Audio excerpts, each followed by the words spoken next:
Two suicidal bombers detonate two booby-trapped cars in Jaramana in Damascus suburbs, killing 44 people, wounding 83 and causing huge material damage. Our armed forces continue to pursue Qaeda-linked terrorists in several areas.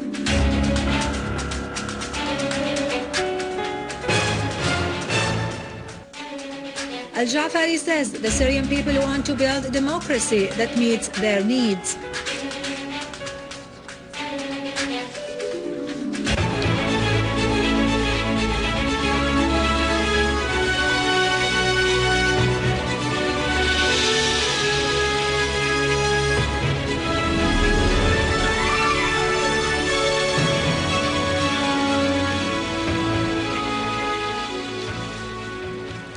Good afternoon and welcome to our news for today. Terrorism hits again Jaramana, leaving 44 people dead, injuring 83 and causing huge material damage. Two suicidal bombers detonated this morning two booby-trapped cars loaded with large quantities of explosives in the main square in Jaramana in Damascus suburbs. A large number of citizens fell martyrs to the cowardly act and many were injured. Huge material damage was caused to residential buildings. A source at the Ministry of Interior said the two explosions killed 34 people, in addition to the presence of the remnants of unidentified persons kept in 10 medical sacks. The source added that the two blasts also wounded 83 people and caused huge material damage to 6 residential buildings and to scores of cars parked on the site of the explosion.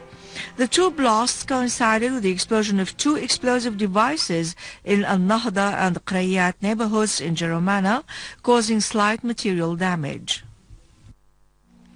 Our armed forces have continued to clear several areas of the armed terrorist groups. In Homs, they destroyed hideouts belonging to Al-Qaeda-linked terrorists in Al-Khaldiyya and Babhoud neighborhoods, killing a large number of armed men.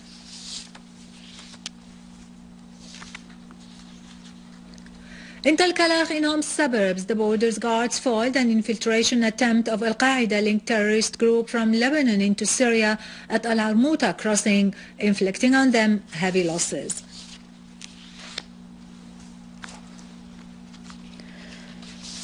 Our armed forces have eliminated dozens of Al-Qaeda-linked terrorists and destroyed their equipment in Bustan al-Basha in Aleppo. Another army unit killed and wounded a number of terrorists on Kafr Hamra, Al-Leramoon Road. Moreover, an army unit confiscated an armored vehicle that was used by terrorists in Al-Leramoon. On the other hand, an army unit today handed Aleppo governorate medicines they had seized in Al-Leramoon in the amount of 100 million Syrian pounds. They had been stolen by terrorists from hospitals and health centers in Aleppo. In Idlib, our armed forces continue to pursue armed terrorist groups that kept blocking roads and perpetrating acts of stealth and vandalism in various parts of the governorate. They destroyed their hideouts in Falloun, Kafar Ruhin, Binnesh, Bakfaloun and Qurin, killing and wounding a large number of them. In Deir ez-Zor, the inhabitants of the villages adjacent to the Euphrates River have told TV News that the terrorists usually throw the bodies of the non-Syrian armed men into the river. An army unit destroyed a number of cars that carried Qaeda-linked terrorists and their weapons in Al-Mayadin. An army unit also eliminated a number of terrorists and destroyed their Doshka-equipped cars and motorcycles in Al-Bajin School and Al-Jbeile.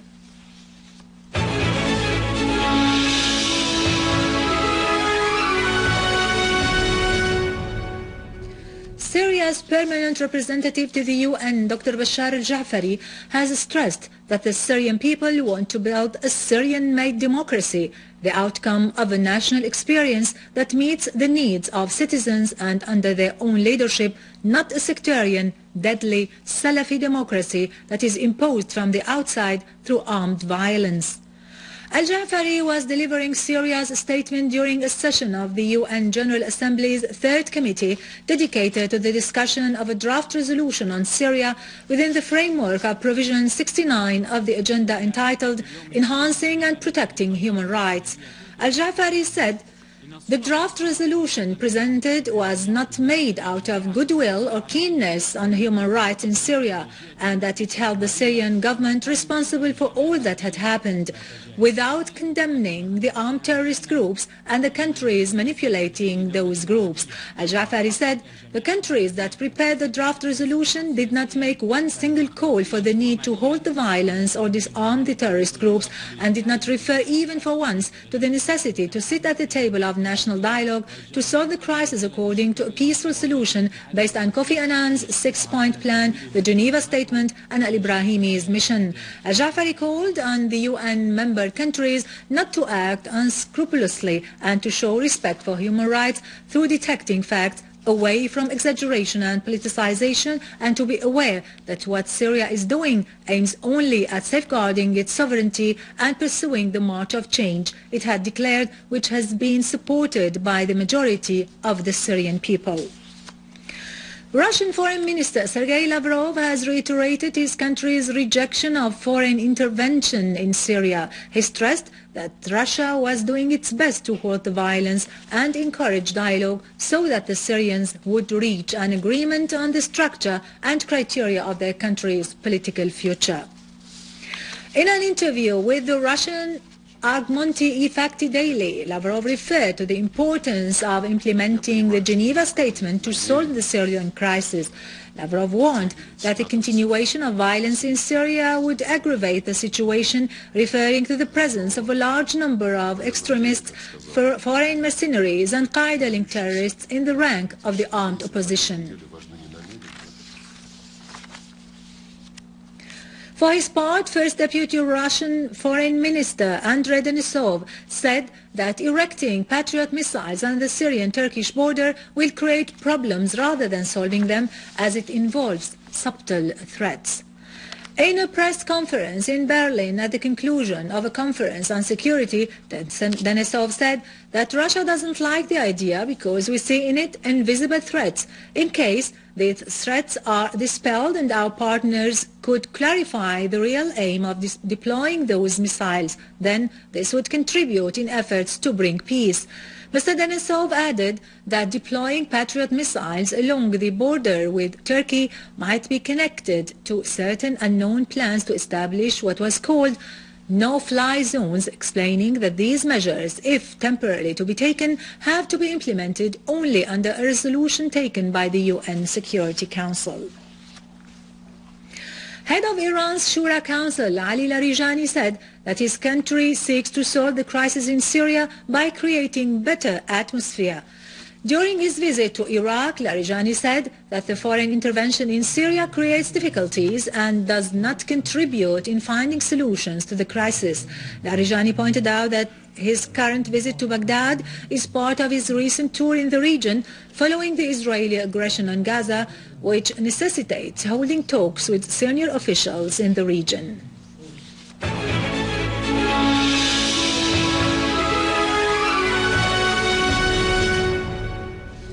Insisting to gain their dignity and freedom, Egyptians continued their sit-in for the 6th consecutive day in Cairo's Tahrir Square, demanding to revoke the president's constitutional declaration and to topple the committee of forming the constitution. Demonstrators chanted slogans against Muslim Brotherhood and the repressive measures taken by the Minister of Interior to crack down the demonstration.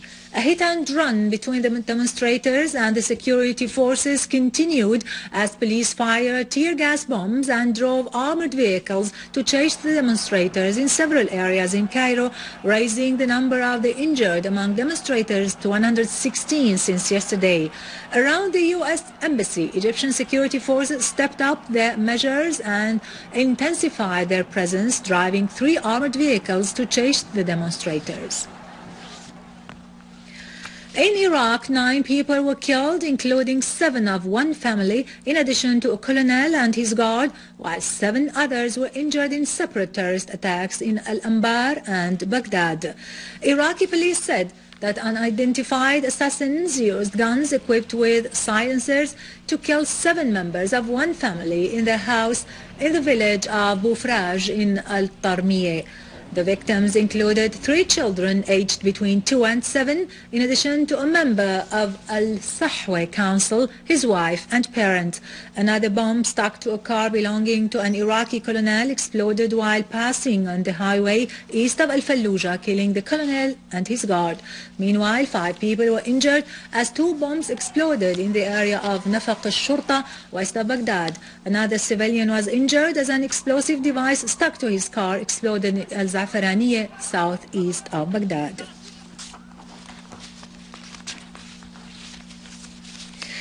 With this, we conclude our news for today. Thank you for watching. For more news and to view this bulletin again, you can always visit our website in English, syriaonline.sy.